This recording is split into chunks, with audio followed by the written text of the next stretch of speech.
क्या आप जानते हैं कि फ्लावर थेरेपी क्या है? फूल न केवल हमारे वातावरण को महकाते हैं, बल्कि इनके जरिए कई तरह की शारीरिक, मानसिक और सौंदर्य समस्याओं को हल किया जा सकता है। फ्लावर थेरेपी ऐसी हर समस्या का समाधान है। गुलाब की पत्तियों को दूध में उबालकर नियमित रूप से पीने से कब्ज की समस्या समाप्त हो जाती है। दांत में दर्द या मसूड़ों में सूजन होने पर जूही के पत्तों को चबाकर देर तक इसका रस मुंह में रहने दें और पुनः निकाल दें। ऐसा करने से दांत संबंधी सभी बीमारियां दूर हो जाती हैं। सूरजमुखी के फूल को नारियल के तेल में मिलाकर धूप में रहने दें। शरीर में इसकी मालिश से त्वचा संबंधी रोग दूर हो जाते हैं।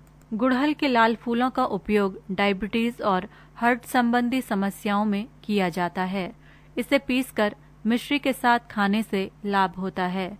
नारियल के तेल में गुड़हल के फूल को डालकर रखने पर इस तेल का प्रयोग बालों को काला और चमकदार बनाने में किया जाता है। 100 ग्राम गेंदे के फूल को लेकर और बीज वाले हिस्से को काट लें। अब इसे 100 ग्राम शक्कर और 500 मिलीलीटर पानी के साथ पकाएं। इसके सेवन से शरीर में ताकत और ताजगी आती है। कि राष्ट्रीय सांस्कृतिक निधि क्या है? राष्ट्रीय सांस्कृतिक निधि 29 मार्च 1997 से शुरू की गई। राष्ट्रीय सांस्कृतिक निधि के गठन का मुख्य उद्देश्य सरकार, गैर सरकारी एजेंसियों, निजी संस्थाओं, व्यक्तियों से भारत की प्राकृतिक विरासत तथा समृद्ध संस्कृति के विकास, सुरक्षा, संरक्षण व उनकी बहाली के लिए धन जुटाना तथा सार्वजनिक निजी साझेदारी को बढ़ावा देना है। राष्ट्रीय सांस्कृतिक निधि का प्रबंधन तथा प्रशासन परिषद तथा कार्यपालक समिति द्वारा संचालित किया जाता है। पर्यटन तथा सांस्कृतिक मंत्री परिषद की अध्यक्षता करते हैं। परिषद में अधिकतम 24 सदस्य अध्यक्ष तथा सदस्य सचिव समेत हो सकते हैं। इसमें कॉरपोरेट सेक्टर, निजी फाउंडेशन तथा लाभ के बिना कार्य करने वाले संगठन जैसे विभिन्न क्षेत्रों के 19 प्रतिष्ठित सदस्यों का प्रतिनिधित्व रहता है। उक्त निधि की भारतीय संसद तथा दानदाताओं के प्रति इसकी जवाबदारी रहती है।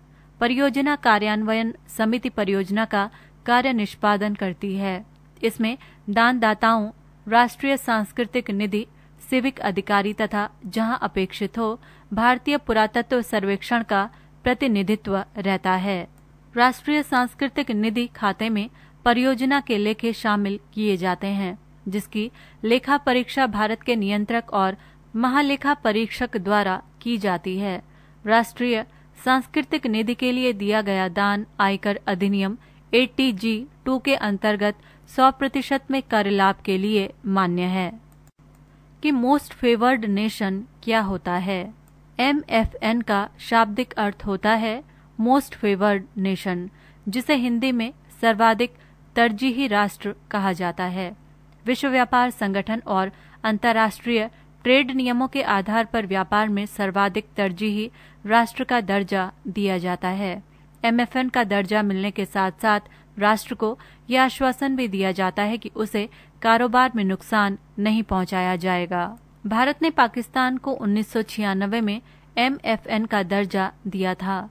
शुल्क तथा व्यापार पर विश्व व्यापार संगठन के जनरल एग्रीमेंट के MFN सिद्धांत के अनुसार, जिस पर भारत ने हस्ताक्षर या करार किए हैं, में WTO के हर सदस्य को एक दूसरे के साथ मोस्ट फेवर्ड ट्रेडिंग पार्टनर होने के नाते समान व्यवहार करना होता है। MFN एक तरह से किसी राष्ट्र को दिया जाने वाला स्पेशल ट्रीटमेंट होता है, यानी ये बिना भेदभाव वाला व्यापार समझौता है। कि अभी हाल ही में विकसित हाइपरसोनिक एयरक्राफ्ट मिसाइल क्या है? चीन और रूस की असाधारण रूप से बढ़ती हुई सैन्य क्षमता को देखते हुए अमेरिका भी अपने मित्र देशों के साथ मिलकर अति उन्नत किस्म के शस्त्रों का विकास कर रहा है। अमेरिका ने ऑस्ट्रेलिया के साथ मिलकर दुनिया की सबसे तेज हाइपरसोनिक एयरक्राफ्ट मिसाइल का विकास किया है। इसकी रफ्तार ध्वनि की गति से 5 गुना अधिक है। Hypersonic international flight research experimentation नामक इस परियोजना की शुरुआत 8 साल पहले हुई थी।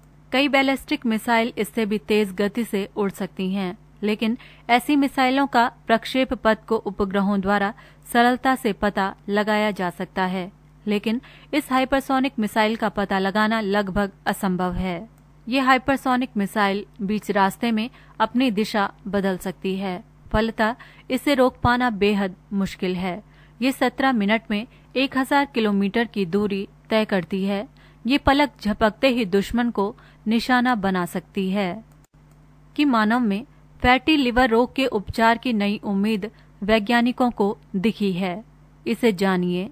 पत्ता गोभी यानी बंद गोभी, cabbage, Brassica oleracea variety capitata और फूल गोभी अर्थात cauliflower, Brassica oleracea variety botrytis, दोनों का कुल क्रूसीफेरी जैसी सब्जियों में एक ऐसा कंपाउंड पाया गया है जिसके द्वारा non alcoholic fatty liver disease अर्थात NAFLD को नियंत्रित किया जा सकता है, जिस हेतु इंडोल नामक प्राकृतिक कंपाउंड की वजह से फैटी लिवर रोग के उपचार में उम्मीद दिखी है। चूंकि खानपान में बदलाव करने से इस बीमारी का इलाज या रोकथाम हो सकती है, साथ ही सेहत को दुरुस्त भी किया जा सकता है। कि भारत में नवीन गेहूं क्रांति लाने का श्रेय निदेशक doctor Gyanendra Singh wheatman of India, भारतीय गेहूं एवं जौ अनुसंधान संस्थान, करनाल, हरियाणा को जाता है। इसे जानिए। वीटमैन ऑफ इंडिया कहे जाने वाले डॉक्टर ज्ञानेंद्र सिंह देश में नवीन गेहूं क्रांति की इबारत अपने कठिन परिश्रम एवं गेहूं के क्षेत्र में अनुसंधान द्वारा रच रहे हैं, जिन्होंने न सिर्फ गेहूं और जौ की 48 उन्नत किस्में विकसित की, बल्कि वर्ष 2022 तक किसानों की आय दोगुनी करने की भारत सरकार की मुहिम में भी वो भरपूर भागीदारी एक कृषि वैज्ञानिक के रूप में कर रहे हैं।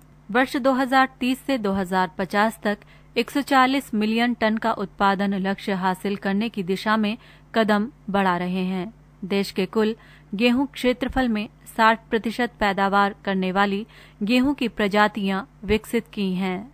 नई गेहूं की प्रजातियां DBW 222 उपज 64 कुंटल प्रति हेक्टेयर तथा DBW 173 उपज 58 कुंटल प्रति हेक्टेयर पैदावार देती हैं, जो बुआई के बाद फसल की बालियां 77 दिन में निकल आती हैं और कुल 120 दिन में फसल पककर तैयार हो जाती है। कुल मिलाकर गेहूं की HD 2967, 3086, DBW 187 नई प्रजाति जिसे करण बंदना कहते हैं आदि भी हरियाणा सहित पूरे उत्तर पूर्वी भारत के गंगा तटीय क्षेत्र के किसान इनका जमकर प्रयोग कर रहे हैं। पृष्ठ संख्या 171।